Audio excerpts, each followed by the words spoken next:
नमस्कार दोस्तों, स्वागत है आपका देवभूमि कल्चर पॉइंट पर। आशा करता हूँ आप सभी लोग अच्छे होंगे। तो आज की इस वीडियो में हम देखेंगे कुमाऊं अंचल की एक मशहूर लोक गाथा सास बुआरी का खेत, जो कि बागेश्वर नामक क्षेत्र से रिलेटेड है। देखिए, जो बुआरी शब्द है कुमाऊनी अंचल में बहू के लिए प्रयोग किया जाता है। जी हाँ, ये जो लोक गाथा है ये सास और बहू पर आधारित एक लोक गाथा है। तो देखिए, बागेश्वर नगर के समीप ही आपको एक प्लेस दिखेगा, बिलौना सेरा। तो बिलौना सेरा में आज भी सास बुआरी का खेत आप देख सकते हैं, और इस खेत के बीचों बीच में एक टीला आज भी आप मौजूद देखेंगे। और ये टीला साक्षी है सास बहू का जो खाना था, यानी कि कलेऊ की जो टोकरी थी। बोला जाता है कि जो एक टीला बना है खेत के बीचों बीच में, ये कलेऊ की ही डलिया है। आज भी आप कुमाऊनी अंचलों में जाएंगे ना, तो काम के वक्त जो कुमाऊनी महिलाएं हैं वो अपने कलेऊ मतलब नाश्ता होता है, रोटी हो सकती है, उसमें चाय वगैरह हो सकता है, ठीक है, उसके अलावा खाजे हो सकते हैं। तो बहुत से ऐसी खाद्य सामग्रियों को काम के साथ ही ले जाया जाता है, बीच में ब्रेक लेके, ताकि उसको खाया जाए। तो ये कहानी भी इसी से रिलेटेड है, कैसे सास बहू की ये लोक गाथा अमर हुई। इस कहानी की शुरुआत होती है आषाढ़ महीने से। आषाढ़ का जो महीना होता है दोस्तों, ये ग्रामीण अंचलों में मडुआ और धान बुआई का समय होता है। तो देखिए, बागेश्वर की थैली पाटन की ये घटना है। अब गांव की जो एक बूढ़ी सास थी, उसको चिंता ही हो रही थी कि सबके खेतों में गुड़ाई हो चुकी है, लेकिन उसका खेत छूट गया है।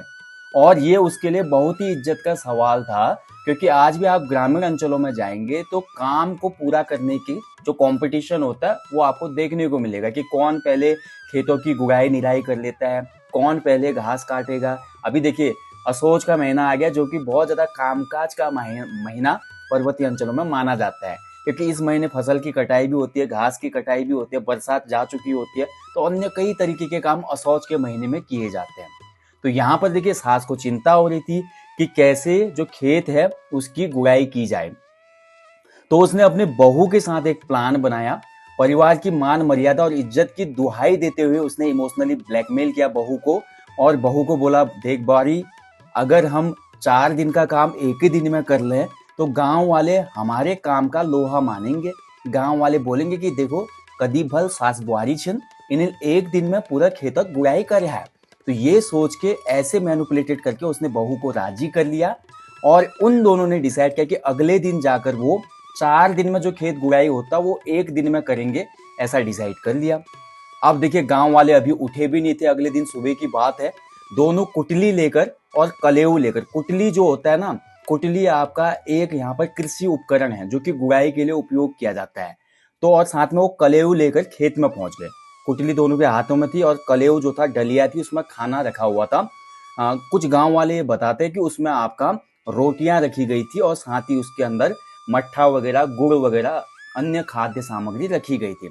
अब बीज खेत में उन्होंने डलिया को रख दिया, और दोनों ही अलग अलग सिरे से, खेत के दोनों अलग अलग सिरों से गुड़ाई करना शुरू कर दी। और उन्होंने ये डिसाइड किया कि जब हम बीच में पहुंचेंगे गुड़ाई खत्म करके, तब इस डलिया से खाना निकाल कर भोजन करेंगे। अब देखिए, आषाढ़ का महीना था, बादल उस दिन थे नहीं आकाश में। तो दोपहर की तेज धूप प्यास से जो बहू थी, धीरे धीरे वो लो फील करने लगी, और बहू थकने लगी। साथ ही बीच में रखे कलेऊ की जो डलिया थी वो भी बहुत ज्यादा, मतलब उस पर भी धूप का इफेक्ट पड़ने लगे था, और बहू से रहा नहीं गया। और वो सास से कहने लगी, अरे सासू माँ, कलेऊ खा लें क्या, बहुत जोरों से भूख प्यास लगने लगी है। तो लेकिन वहां से सास ने बोला दूसरी तरफ से, रुक जा, मैं भी तो इधर से गुड़ाई कर रही हूँ, तू उधर से आ, बस थोड़ा ही रह गया।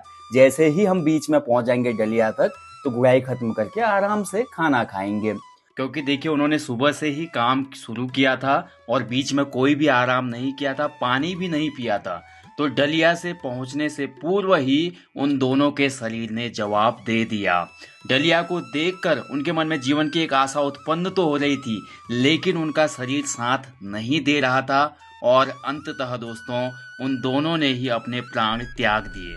यानी कि डलिया पर पहुंचने से पूर्व ही सास बहू दोनों ही काल कलवित हो गए। तो इसीलिए कुमाऊनी क्षेत्र में ये लोक गाथा काफी ज्यादा फेमस है, कि किस प्रकार से एक बड़ा चैलेंज सास बहू ने लिया, लेकिन उन्होंने अपनी परवाह नहीं की, जिसका खामियाजा उनको अपनी जान गंवा के भुगतना पड़ा। इसीलिए इस खेत को, इस क्षेत्र में सास बहू के खेत से जाना जाता है। आशा करता हूँ दोस्तों आपको ये लोक गाथा पसंद आई होगी। ऐसा ही कंटेंट अगर आपको हमारे चैनल पे कंटिन्यू चाहिए तो आप लोग वीडियो को लाइक करना, शेयर करना और चैनल को सब्सक्राइब करना ना भूलें। मैं आपको जल्दी मिलूंगा किसी अन्य लोक गाथा या अन्य किसी उत्तराखंड की कला संस्कृति पर आधारित अमेजिंग वीडियो के साथ। तब तक आप लोग अपना ध्यान रखें। जय हिंद, जय देवभूमि।